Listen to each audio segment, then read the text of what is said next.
Hi friends, firstly wishing you all a very happy Republic day. आज अब बात होगी फिल्म गांधी गोडसे एक युद्ध। लेकिन उससे पहले मेरे चैनल को सब्सक्राइब कीजिएगा और घंटी दबाना मत भूलिएगा। फिल्म गांधी गोडसे एक युद्ध it's directed by Rajkumar Santoshi, जो मेरे ख्याल से 9 साल के बाद आ रहे हैं बॉलीवुड में। और इस फिल्म में मुख्य भूमिका निभा रहे हैं दीपक अंतानी साहब, जो गांधी का कैरेक्टर प्ले कर रहे हैं, और गोडसे का कैरेक्टर प्ले कर रहे हैं चिन्मय मांडलेकर।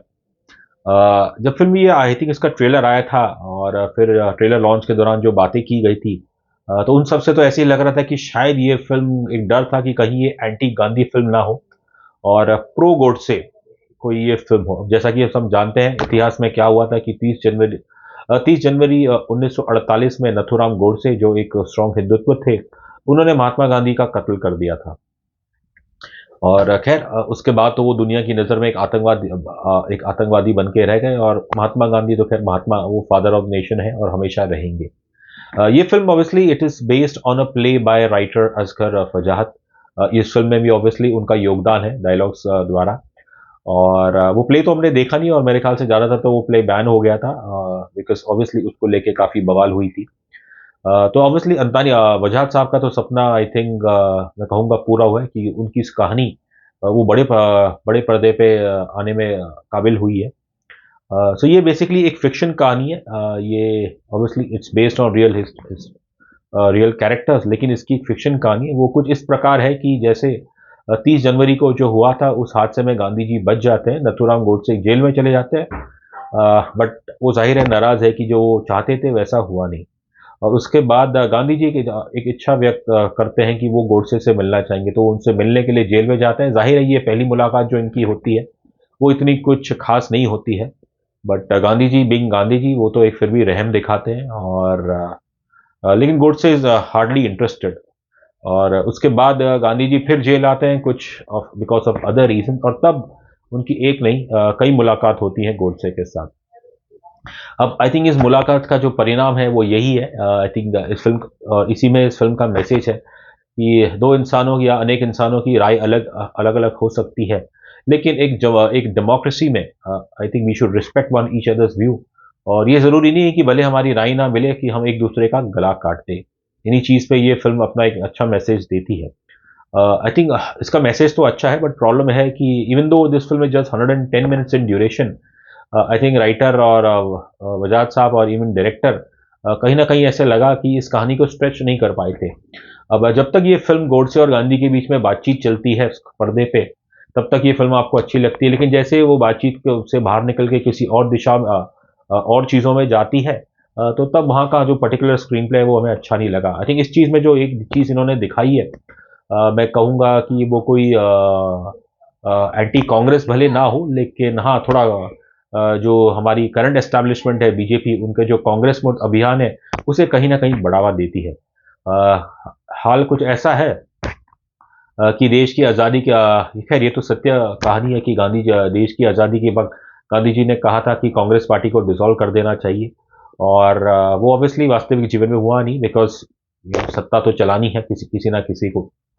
तो कहीं न कहीं आई थिंक वो सीन्स जो हैं वो, और ख़ासकर जो आई थिंक जो गवर्नमेंट स्कीम्स हैं, जो हम बड़े-बड़े नेताओं के नाम पे होती थी, उनका ग्राउंड एग्ज़ीक्यूशन में कैसी करप्शन होती है, तो उस चीज़ को इस फ़िल्म में दिखाया गया है। अब जब गांधी जी को इन चीज़ों का पता चलता है, तो ऑब्वियसली वो अपने जिस इलाके में हैं, दरभंगा में, जहाँ पे वो जेल में जाके बसे हैं, उस जगह पे वो इसके खिलाफ आवाज़ उठाते हैं।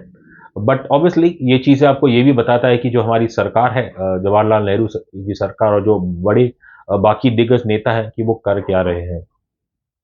खैर आई थिंक अब इसे आप प्रोपेगेंडा कहो या कांग्रेस मुक्त अभियान, ये फैसला हम जनता पे करते हैं।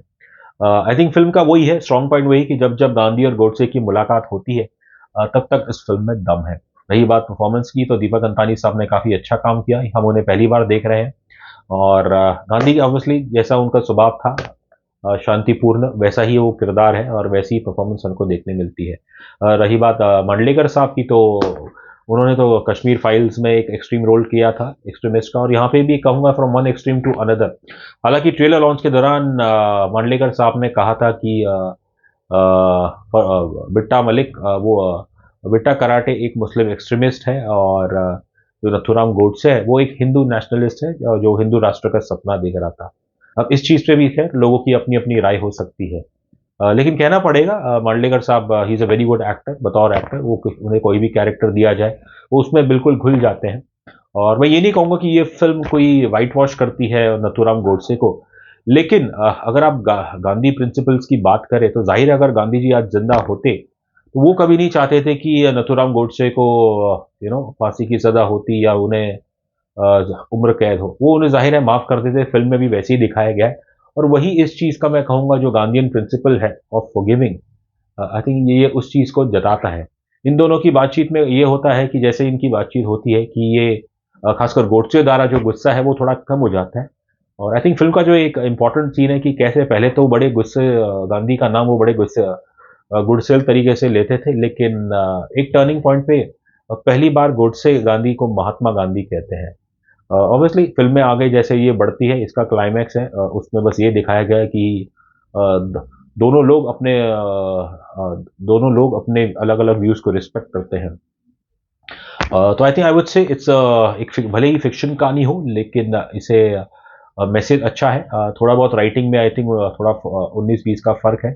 और रही बात बाकी परफ़ॉर्मेंस की, तो संतोषी साहब की बेटी तनीषा उन्होंने इस फ़िल्म से अपना डेब्यू किया है। काफ़ी उनकी स्क्रीन प्रेजेंस अच्छी है, एक भोली-भाली इनोसेंट सी लड़की उनका लुक है। और बस हाँ, कुछ ज़्यादा ही वो आँसू लेके आई हैं। जब आप फ़िल्म देखेंगे तो आपको बेहतर पता चलेगा। और film basically to it's largely rides on 2 characters. और ओवरऑल इसका मैसेज अच्छा है। और राइटिंग थोड़ी इम्प्रूव होती तो शायद फ़िल्म और भी बेहतर हो सकती थी। रही बात रेटिंग की, तो हम इसे देते हैं 5 में से ढाई स्टार।